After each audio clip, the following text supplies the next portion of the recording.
Welcome to the Podcasting Mentor Podcast, a podcast for entrepreneurs who are ready to stop hiding and start showing up on the right stages without the burnout. I'm Candace, podcast guesting strategist, and your go-to for turning interviews into your favorite marketing and networking tool. And guess what? My podcast guesting accelerator is now enrolling for summer. Yep, this is your sign to finally get off the sidelines and into the spotlight. Like my client, Kelly, who landed 8 guest spots in a single week after we worked together. She called it a no-brainer and said she'd 1000% do it again. That's the power of intentional guesting, and that's exactly what I'll help you do. Let's get brave, let's get strategic, and let's get you heard. Head to the show notes for more details on my podcast guesting accelerator.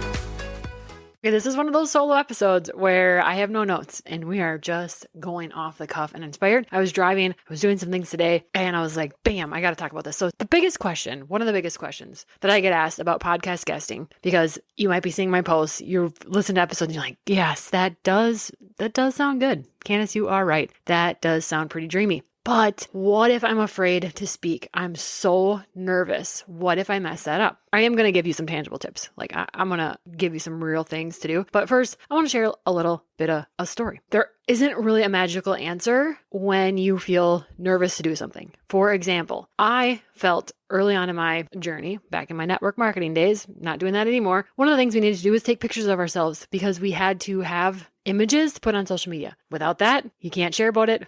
If you can't share about it, you can't tell people what you're doing and invite people to join you. And without that, then you don't have a business and you have no clients. So I had to get over it and I had to just jump in. I still don't know that much about picture taking. I still don't feel confident in it. But today I stopped at my friend's boutique, and in the basement, we made a podcast studio. So I stopped there to take some pictures, some B-roll of myself with my headphones and my microphone, computer, whatever. And I'm laughing to myself on the way home because some of the pictures are ridiculous. And honestly, none of them are professional. They don't look that great. But are they better than 8 years ago when I first started taking pictures? And I was in my backyard and I had nothing but like my fence as a backdrop because I couldn't leave my house because my babies were inside napping. And I went out there with the monitor. Yeah, they're better than that because I have put in the reps. It's about letting yourself be a beginner, starting where you are. Your people will connect with where you are.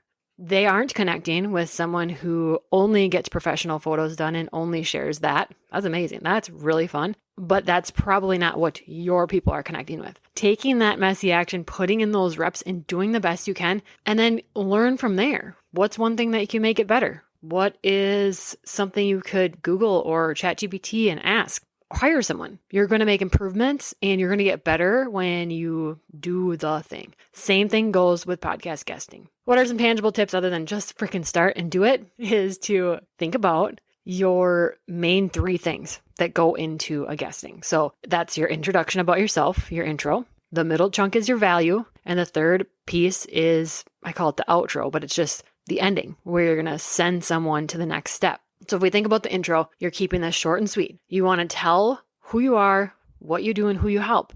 Keep it short. If you want to add a little bit in there that kind of breadcrumbs part of your story, like a lot of times I'll start my intro and say that I used to be a teacher, had my own kids, felt super burnt out and like my kids were getting my leftovers. That led me into entrepreneurship, trying new things, lots of pivots, which resulted into where I am now, helping people with podcasting and podcast guesting specifically. That is short and sweet, but I gave a bunch of things. I said burnout. I said I used to be a teacher. I said I'm now an entrepreneur. I'm a mother of 3. The host now can ask me more things based on their show and their audience that they know a lot more about than you do, right? Than I do. And they can take me down the road that they want that's going to be fitting for their show. So that's the intro. That's what you're going to do with that one. Practice that one in the mirror. You know a host is going to ask you something like that. So practice that one.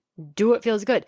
Practice also saying what you are. Like I literally practice saying I am a podcast guesting coach and strategist because I used to continually say, I used to be a teacher. I used to be a teacher and nothing else. I wouldn't say anything else about it. We have to say the thing we are, even if you don't have that many clients yet or no clients, but that's where your heart is and that's what you want to do. Start saying that's what you are. You already have the knowledge. You got to start living in that. So that's your intro. Okay, the middle part, the value. This is probably the part that you are going to just crush. As long as you're ready to give some value, Like what I'm trying to do right now is give you tangible tips that you can grab and run with and go use yourself. You don't have to buy anything from me. This is free to listen to. You can run and grab it. I want to give you that value. So I want to give tangible things. I think most people listening to a podcast, they're looking for that kind of thing. So you're going to deliver that. But guess what? My value goes along with my services. If you love these tips, but you want help, you don't want to do it alone, you want to do it with me, you need more information, guess what then? My services match that. So if we give some thought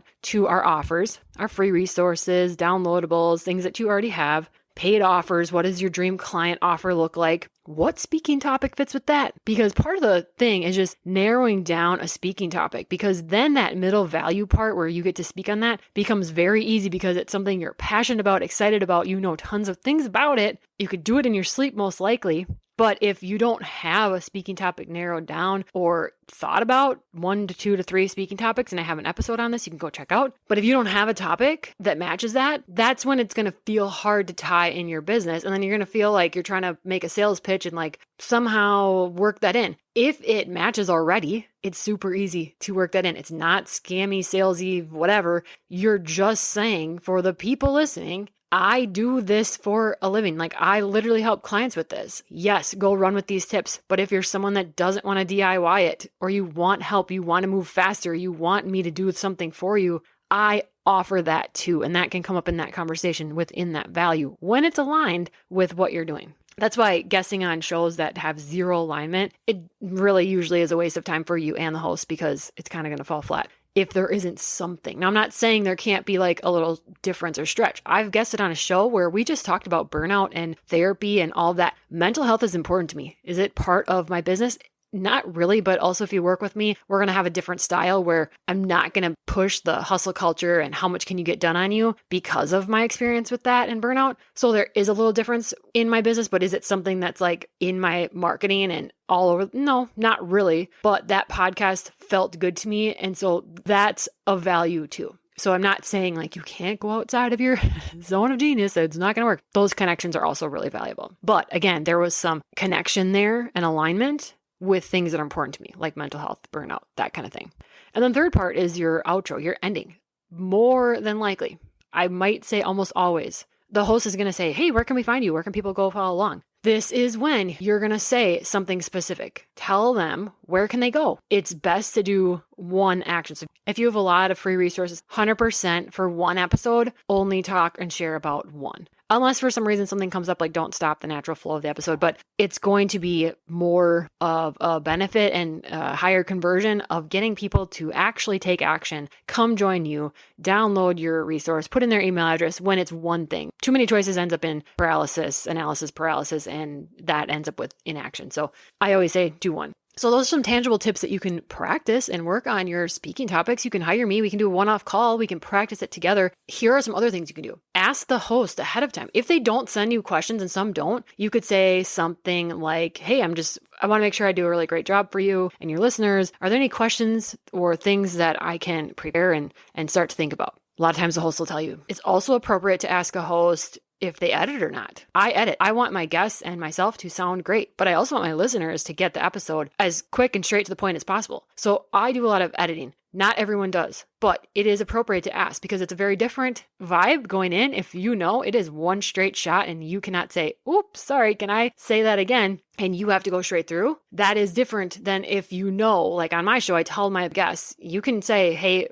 oop, I don't like how that sounded. Let me restate it. And then just restate, and then I'll take that out. We think that we're listening to these big production podcasts or even my podcast or others that are edited, and we're like, wow, she doesn't ever say, like how is that a thing? I could never do that. And then you think you can't be on a podcast. If you are listening and watching something and they're never saying, and either they have a ton of reps in, like I'm talking years of speaking type repetition and work put in, or the other most likely thing is someone is editing their podcast. We all do it. It's like everybody poops. Everybody is going to stumble or say a filler word when they're speaking at some point because it's a natural thing. We're trying to think of the next thing we're going to say. So we get those words like, and so, and they get thrown in, and it's very normal. But again, I go back to just believing in that you have something of value to share. You have a different take on things, and somebody, someone, a real human being is out there waiting for your take because she or he has not connected to anyone else in your field yet. And they're literally waiting for you. And if you using your voice could help them, man, that would really be something, wouldn't it? And to me, that's worth the uncomfortableness. Also, just so you know, I thought about podcasting for a year and thought, I'm not going to be good at this. I can't do this. All the doubts. I'm boring. I will run out of things to say. We're 4 years later, but also know that there's been 4 years worth of reps put in to get to this point and learning a lot of skills, like how to edit and make this all sound better. So be easy with yourself. Start where you are. Let yourself be a beginner. If you want my help, go to the show notes, book your call. I have resources in there. But don't let I'm uncomfortable stop me. You will eventually feel comfortable, or at least not like so nervous you're going to throw up. Trust me, it gets easier the more reps you do. But it does not get easier if you stay in the exact same spot that you are right now. Okay. All right, that's it for today. If this episode gave you a little aha, or you're thinking about guesting on podcasts now, I'd love to hear about it. Screenshot the episode, tag me on Instagram @Candace Dudley, and let me know your biggest takeaways. And don't forget to come back next Tuesday for another episode.